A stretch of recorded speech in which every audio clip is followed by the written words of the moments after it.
وہ جو کچھ لکھا کارکنوں نے، میرے خیال میں کوئی سیاسی جماعت آج دن تک وہ کچھ رقم نہیں کر سکی۔ آپ خود اس کا آگے عددی اعتبار سے حساب کتاب کر لیں کہ 83 میں پیپلز اسٹوڈنٹ فیڈریشن کا مرکزی سیکرٹری اطلاعات تھا۔ مارشل لا کا دور تھا، قید و بند کی صحبتیں تھیں، میڈیا نہیں تھا، ہمارے پریس ہمیں کوریج نہیں دے رہا تھا، اخبارات جو ہے وہ سنسر کر دیے جاتے تھے، لیکن اس کے باوجود پیپلز پارٹی کے لوگوں کے درمیان رابطہ نہیں ٹوٹا، اور وہ رابطہ کا سب سے جو بڑا ذریعہ تھا وہ شہید ذوالفقار علی بھٹو کا نظریہ تھا۔ وہ شہید ذوالفقار علی بھٹو کے نظریے سے وابستگی تھی، وہ محبت تھی، بشمول چودھری مجید جیسا ایک بڑا آدمی جسے ہم سمجھتے ہیں کہ وہ پارٹی کے اندر سے ایک جیالہ آدمی ہے، وہ پاکستان پیپلز پارٹی کے نظریے سے، پاکستان پیپلز پارٹی کے جو کلچر ہے اس کے ساتھ وہ اس کی سوچ، اس کا انداز میچ کرتا ہے، جسے جیالہ کلچر کہتے ہیں، عوامی کلچر کہتے ہیں۔ وہ صدر ہوتے ہوئے بھی کہتا تھا کہ میں بھٹو شہید کا مجاب ہوں۔ تو یہ جو پیرائیں ہیں پاکستان پیپلز پارٹی کے اندر، جب قیادت، لیڈرشپ جو ہے جس کو آزاد کشمیر کے اندر ذمہ داری دی جاتی ہے، تو وہ نظریے سے میچ کرنے والے لوگ جب آگے ہوتے ہیں تو آپ دیکھتے ہیں کہ پارٹی اس وقت زیادہ متحرک ہو جاتی ہے۔ چودھری محمد یاسین ہے، بڑا نام ہے ان کا، اور بہت سے پیپلز پارٹی میں ایسے لوگ ہیں، سردار قمر زمان صاحب ہیں، لطیف اکبر صاحب کے ہوتے ہوئے پاکستان پیپلز پارٹی کے اندر ایک نئی روح آئی ہے، ایک نئی لہر آئی ہے۔ اس کی وجہ کیا ہے؟ اس کی وجہ یہ ہے کہ لطیف اکبر صاحب پاکستان پیپلز پارٹی کے کلچر کو سمجھنے والے بندے، نظریے کو سمجھنے والے بندے، ان کے پاس نظریاتی لوگوں کا احترام موجود ہے، ان کا جو مزاج ہے وہ مزاج ڈکٹیٹرشپ والا مزاج نہیں۔ یہ وہ چیزیں ہیں کہ یہ ہمارا گھر ہے۔ آپ مجھے یہ بتائیں کہ گھر کے اندر جب کوئی جھگڑا ہوتا ہے، بھائیوں کے درمیان ہو جاتا ہے، فیملی کے اندر جب آپ کی چاردیواری کے اندر کوئی، تو کیا آپ اس چاردیواری کو چھوڑ کے چلے جائیں گے؟ نہیں جا سکتے۔ وہاں پہ ناراضگی آ جاتی ہے، تعلقات میں سرد موری ہو جاتی ہے، لیکن گھر نہیں چھوڑا جا سکتا۔ تو یہ گھر تو بنایا ہی ہم نے اپنے ہاتھوں سے ہے، اپنی زندگی کی نصف صدی دے کے اس کو ہم نے تعمیر کیا ہے۔ ہم نے اپنی جوانیاں چوکوں، چوراہوں، گلیوں، بازاروں اور جیلوں کے پیچھے گزار دی ہیں۔ ہم نے تھوڑوں پہ کھڑے ہو کے شہید ذوالفقار علی بھٹو کے پرچم کو بلند رکھا ہے، تو ہم کیسے یہ جماعت چھوڑ سکتے ہیں؟ انتخابی مہم بھی کافی دنوں سے آپ نے زور و شور سے جاری رکھی ہوئی ہے۔ آپ کون سے ایسے مسائل ہیں کوٹلی کے جو آپ دیکھ رہے ہیں اور آپ ان کو حل کروانے کے حوالے سے بڑے فکر مند ہیں؟ دیکھیں جی، یہ میرا شہر ہے، میں یہاں ہی پلا بڑا ہوں، جوان ہوا ہوں، یہ شہر مجھے جانتا ہے، میں انہیں جانتا ہوں، میں اپنے شہر کے مسائل جانتا ہوں، مسائل زدہ لوگوں کو جانتا ہوں، مخلوق العالی ہماری جو مخلوق ہے اس کو میں جانتا ہوں، ان کی بیسک پرابلمز کو میں جانتا ہوں۔ جہاں تک الیکشن کی بات ہے، الیکشن تو سیاست میں آب حیات نہیں ہوتا، لیکن میں نہیں چاہتا کہ میرے اس حلقے کے اندر جہاں پاکستان پیپلز پارٹی کا جو ووٹ بینک ہے، جس سے قیادت کے حکم پر ہم نے ہمیشہ شہید ذوالفقار علی بھٹو کی قبر کو مد نظر رکھ کے ہم نے یہ ووٹ کاسٹ کیا۔ اب تو یہ بی بی شہید کی قبر کی بھی ہم امانت سمجھتے ہیں، بھٹو فیملی کی جو قبریں ہیں، جو جمہوریت کی جدوجہد کے لیے، جو مادر ملت، جو ہماری ماں بیگم نصرت بھٹو صاحبہ ہیں، شہید بھٹو کے بعد جنہوں نے جماعت چلائی، پھر بی بی شہید کی انہوں نے رہنمائی کی، میر مرتضیٰ قتل ہوئے، شاہ نواز بھٹو کو زہر دیا گیا، یہ پورا خاندان قربانی دے کے چلا گیا۔ بھائی انہوں نے قربانیاں اس لیے نہیں دی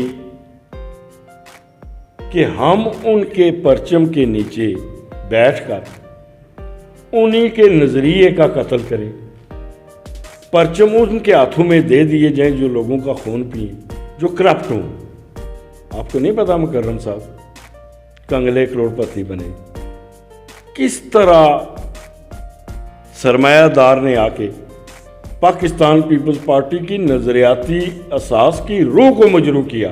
اس ظلم کا راستہ روکنے کے لیے، اپنے شہر کے لوگوں کے حقوق کے تحفظ کے لیے اپنے نظریے کی سلامتی کے لیے اپنے قائد کے جھنڈے کو نظریاتی اعتبار سے سر بلند رکھنے کے لیے میں نے یہاں سے الیکشن لڑنے کا اعلان کیا۔ کیا آپ کو حلقہ 1 سے پیپلز پارٹی کا ٹکٹ مل جائے گا یا اس کے کس قدر امکانات ہیں؟ کیونکہ بہت سے لوگ پیشن گوئی کر رہے ہیں کہ شاہ صاحب کو ملے گا، کچھ کہہ رہے ہیں نہیں جی کوئی اور نظریاتی کارکن ہے اسے ملے گا، تو آپ کو کیا نظر آ رہا ہے؟ کیا پیپلز پارٹی آپ کو یہ ٹکٹ دے گی؟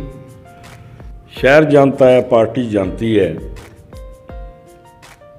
کہ نظریاتی اعتبار سے کون پارٹی کے کس معیار پر ہے، کس کا نمبر بنتا ہے، کس نے اس کوٹلی کے اندر پیپلز پارٹی کو زندہ و سلامت رکھا ہے۔ میرا گھر، جسے نثار شاہ صاحب کا گھر کہتے ہیں، وہ لوگ جو ہمارے پاؤں کو ہاتھ لگاتے تھے، گھٹنوں کو ہاتھ لگاتے تھے، روحانی حوالے سے پیر خانے کا احترام کرتے تھے، مکرم صاحب خدا گواہ ہے ان لوگوں نے ہمارے گریبان پکڑے، ان کی گولیاں ہمارے کپڑوں سے گزر گئیں، ہماری گولیاں ان کے جسموں میں پیوست ہوئیں، ان کے خنجر ہمیں لگے، ہمارے خنجر انہیں لگے، یہ نظریے کی وجہ سے لگے۔ اور وہ جو سٹینڈ تھا شہید ذوالفقار علی بھٹو کے پرچم کو سر بلند رکھنے کا، اور دوسری طرف جو طاقتیں تھیں وہ ساری کی ساری توانائیاں مختلف رنگوں میں یکجا ہو کر اس پرچم کو ملیا میٹ کر دینا چاہتی تھی، اس نام کو، اس نظریے کو۔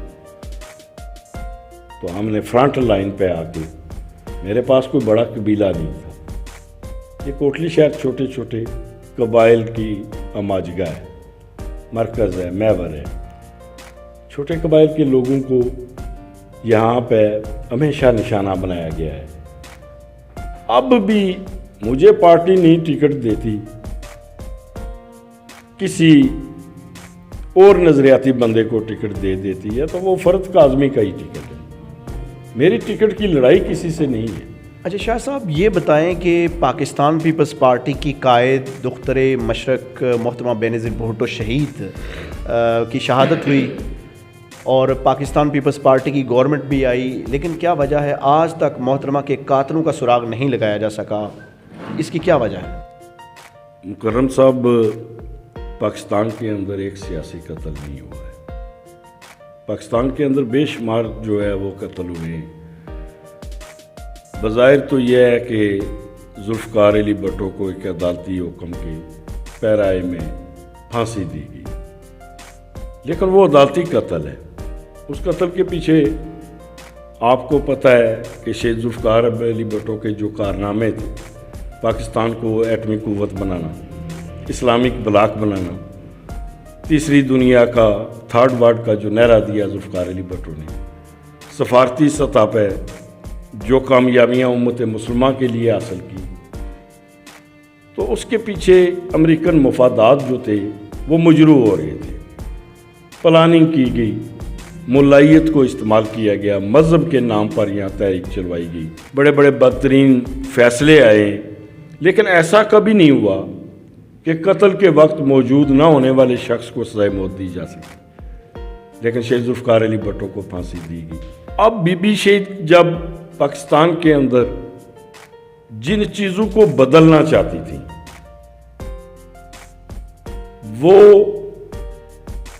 چیزیں بھی بین الاقوامی قوتوں کے نقطۂ نظر سے ان کے مفادات کے ساتھ بہت متصادم تھی، اور بی بی شہید کو امریکہ کے نے مشرف کے تھرو قتل کروایا اور طریقہ کار جادی اختیار کیا، لیکن پاکستان کے اندر ایک مضبوط ترین ادارہ ہے جسے ہم فوج کہتے ہیں۔ مجھے ضیاء الحق کے قاتلوں کے نام بتا دیں۔ کچھ چیزیں ایسے قتل ہوتے ہیں جن کے پیچھے اتنے بڑے ہاتھ ہوتے ہیں، بین الاقوامی سازشوں کے پیرایوں میں مختصراً اس کا جواب دے دوں کہ ان کی پلاننگ کے تحت، انٹرنیشنل پلاننگ کے تحت جو قتل ہوتے ہیں، ان کے قاتلین ہوتے سب کے سامنے لیکن پکڑے نہیں جاتے۔ شاہ صاحب، پاکستان پیپلز پارٹی کے انتہائی متحرک جعلی قائد محترم مطلوب انقلابی شہید صاحب جو ہیں وہ اب ہم میں نہیں رہے. ان کی جو وفات ہے ایک بہت بڑا سانحہ ہے پاکستان پیپلز پارٹی کے لیے. تو ان کی شخصیت کے بارے میں کیا کہیں گے اور ان کے جانشین ولید انقلابی کو آپ مستقبل میں اس مقام پر دیکھ رہے ہیں؟ پاکستان پیپلز پارٹی کے اندر مطلوب انقلابی صاحب کی جدوجہد جو ہے وہ لائق تحسین ہے. ہم نے اسے خراج عقیدت پیش کیا.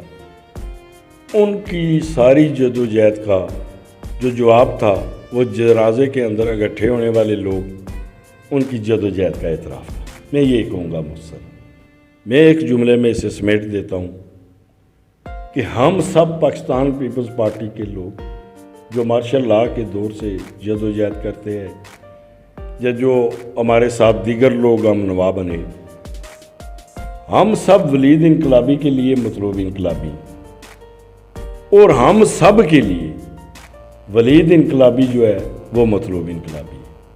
انشاءاللہ جہاں جہاں بھی جس لمحے بھی جن بھی پیراہوں میں ہمیں ولید انقلابی کی رہنمائی کرنی پڑی، اس کا ساتھ دینا پڑا، اس کے ہاتھ مضبوط کرنے پڑے، اس پہ دست شفقت رکھنا پڑا، انشاءاللہ ہم ضرور رکھیں. اور ہماری یہ دلی تمنا ہے، خواہش ہے کہ مطلوب انقلابی کی جو محنت ہے ولید انقلابی کی صورت میں اس کا عملی اظہار ہوتا رہے. لوگ سوچ رہے ہیں کہ کس پارٹی کو ووٹ دیں. دیکھا گیا ہے آزاد کشمیر کی سیاست کے اندر کہ لوگ اسی پارٹی کو ووٹ دیتے ہیں یا اکثریت میں ووٹ دیتے ہیں جو پاکستان میں جس کی حکومت ہو. کیا پیغام ہے جو آپ لوگوں کو دینا چاہیں گے کہ وہ آپ کی پارٹی کو، آپ کو، پیپلز پارٹی کو ووٹ ڈالیں؟ مکرم صاحب، سب سے پہلے تو میں پیغام ان ذمہ داران کو دوں گا کہ یہ تحریک آزادی کشمیر کا بیس کیمپ ہے جسے آزاد کشمیر کہتے ہیں. جس قسم کے کردار کا، جس قسم کی ضلالت کا، بے غیرتی کا، عوامی حقوق کی پامالی کا مظاہرہ گلگت اور بلتستان میں کیا گیا، اس قسم کی بے غیرتی یہاں نہیں ہم چلنے دیں گے. ہم انہیں ووٹوں پہ ڈاکہ نہیں ڈالنے دیں گے. انہیں خود یہ سوچنا چاہیے کہ بین الاقوامی حالات کے تناظر میں، سرحدی صورتحال کے پیش نظر، امریکہ، اسرائیل اور انڈیا کے گٹھ جوڑ کے تناظر میں اس ریاست کے بیس کیمپ میں امن، اتحاد اور یکجہتی کتنا ضروری ہے. پرائیورٹی اس بات کو ہونی چاہیے کہ اس بیس کیمپ کے لوگ متحد اور منظم رہیں. اس میں پاکستان کی بقا اور سلامتی، یہ ریاست کا جو بیس کیمپ ہے، یہاں پہ اگر ووٹوں پہ ڈاکہ ڈالا گیا، لوگوں کی رائے کو تبدیل کرنے کی کوشش کی گئی، تو میں قبل از وقت کہتا ہوں یہاں آزاد کشمیر کے اندر خانہ جنگی ہوگی. ابھی ہم نئے نئے نام سن رہے ہیں جس قسم کی، کبھی آ رہا ہے جی نون لیگ کے فلاں فلاں فلاں موصوفان، وہ اقتدار کی مچھلیاں جو اقتدار کے پانی کے تالاب سے باہر نہیں رہ سکتی، پتہ نہیں کس سے کیا اتحاد بنا رہی ہیں. نون لیگ کا کوئی دڑا بن رہا ہے جی، پی ٹی آئی کے ساتھ اتحاد ہو رہا ہے. سردار عتیق صاحب کہہ رہے ہیں جی گھوڑے پہ سب سوار ہونے کے لیے تیار بیٹھے ہیں. کیا کہنا ہے ان حالات میں؟ میری زبان زیب نہیں دیتی کہ آخر ہم شہیدوں کے وارث کنسیڈر ہوتے ہیں. ہم کشمیری، ہماری ماؤں بہنوں کی عصمت دری ہو رہی ہے، بچوں کا قتل ہو رہا ہے، نوجوانوں کو اٹھا اٹھا کر مارا جا رہا ہے. بے شمار لوگ ہمارے وہ انڈین جیلوں میں اس وقت پابند سلاسل ہیں. کشمیر میں خون کی ہولی کھیلی جا رہی ہے، اور یہاں آزاد کشمیر کے یہ اقتدار پرست ہیں. یہ لیڈرشپ نہیں ہے. یہ اقتدار پرست اپنے اقتدار کے اصول کے لیے پتہ نہیں کیا کر رہے ہیں. میں برملا کہہ دینا چاہتا ہوں کہ وفاق کی اپنی جمع تفریق ہے جس میں 19-20 کر دیا جاتا ہے، نتائج کے حوالے سے، ووٹ بینک بنانے کے حوالے سے تو حکومتیں بنا لی جاتی.